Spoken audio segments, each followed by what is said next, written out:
আসসালামু আলাইকুম। হে and WhatsApp guys, আশা করি আপনারা সবাই ভালো আছেন। আপনাদের সবাইকে স্বাগতম আমাদের চ্যানেলের প্রথম ব্লগে। তো আমরা আমাদের এই চ্যানেলের মাধ্যমে চেষ্টা করব 64 জেলার ওই সমস্ত ঐতিহাসিক স্থানগুলো যেগুলো রক্ষণাবেক্ষণের অভাবে বিলুপ্তির পথে। তো আজকে আমরা যাব নাটোরে ধরাইলা জমিদার বাড়িতে। তো যারা ইউটিউব থেকে দেখছেন তারা অবশ্যই চ্যানেলটিকে সাবস্ক্রাইব করে দেবেন, আর যারা ফেসবুক থেকে দেখছেন তারা অবশ্যই ফলো করে আমাদের পাশে থাকুন। তো বেশি কথা না বলে চলুন শুরু করা যাক।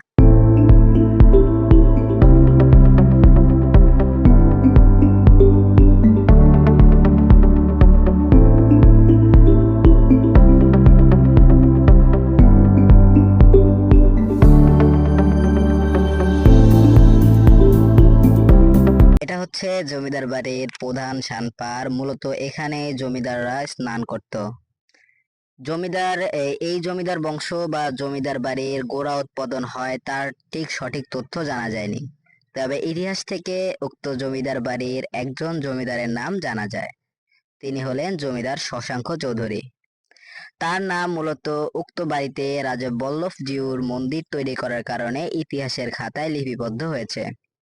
1311 বঙ্গাব্দে সদর উপজেলার দীঘাপতিয়া ইউনিয়নের ধরাইল গ্রামে জমিদার শশাঙ্ক চৌধুরী নির্মাণ করেন।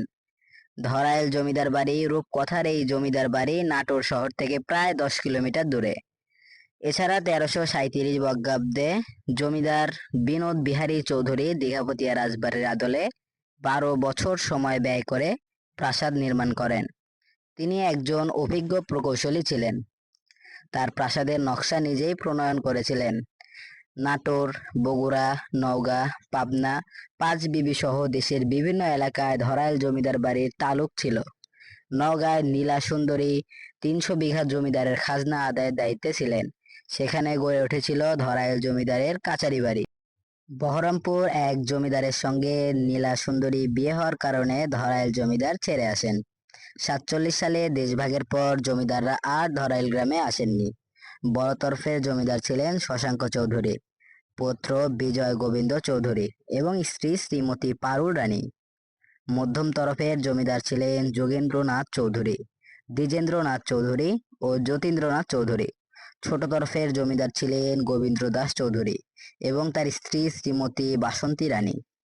পাঁচ আনি জমিদার ছিলেন গোকুলধাম চৌধুরী, পুত্র বিনোদ বিহারী চৌধুরী এবং শ্রীশ বাবু চৌধুরী।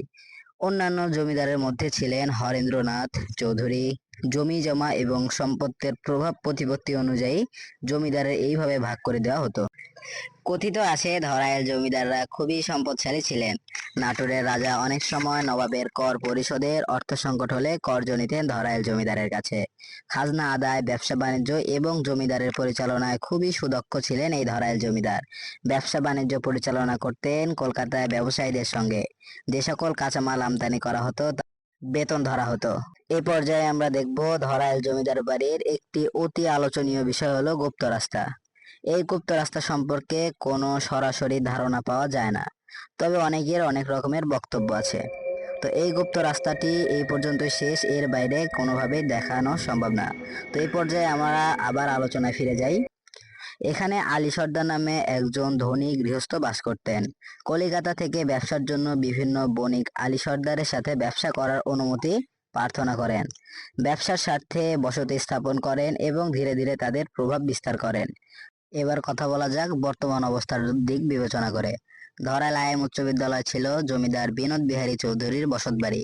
জমিদার বাড়ি ভেঙে এই স্কুল নির্মাণের নেপথ্য দেওয়ালের ভেতরে স্বর্ণের মুদ্রা মাটির হাঁড়িতে দালানের ভেতরে রাখা ছিল। সম্পদ উদ্ধার করতে গিয়ে জমিদার বিনোদ বিহারী চৌধুরী বসতবাড়ি উচ্ছেদ করে স্কুল নির্মাণ করা হয়। সেই স্বর্ণমুদ্রা কে পেয়েছিলেন এমন কোনো তথ্য পাওয়া যায় না, তবে গ্রামবাসী আঙুল তুলে স্কুল কমিটির দিকে। ওই বসতবাড়িতে লোহার নির্মিত প্রায় 10 ইঞ্চি চওড়া 15 ফিট উচ্চতার দরজা ছিল, সেই লোহার দরজাটিও হারিয়ে গিয়েছে। বর্তমান নুরু দর্জির বাড়ির পূর্ব দিকে বড় তরফের প্রাসাদ ছিল। ওই প্রাসাদের পাশে জমিদার যতীনের প্রাসাদ ছিল। 1311 বঙ্গাব্দে 25শে ফাল্গুন বৃহস্পতিবারে জমিদার শশাঙ্ক চৌধুরী রাধা গোবিন্দ জিউ মন্দির নির্মাণ করেন। মন্দিরটি এখানে তার আপন সৌন্দর্য নিয়ে দাঁড়িয়ে আছে, তবে স্বাধীনতার পরে এই মন্দির প্রদীপ জ্বলেনি। মন্দিরের সামনের জায়গা দখল করে বাড়ি করেছেন একজন প্রভাবশালী। জমিদার শশাঙ্ক চৌধুরী নির্মিত রাধা গোবিন্দ জিউ মন্দির 3 পুরুষ করে চালিয়েছেন। শহরের আনাচে কানাচে ছড়িয়ে থাকা অনেক জমিদারের যেমন ইতিহাস নেই, তেমন সংরক্ষণ করা হয়নি জমিদার বাড়িগুলো। আজকের এই গল্পের মাধ্যমে আমাদের ব্লগ শেষ করছি। সবাই ভালো থাকবেন, আমাদের জন্য দোয়া করবেন এবং সাবস্ক্রাইব করবেন। আসসালামু আলাইকুম ওয়া রাহমাতুল্লাহ।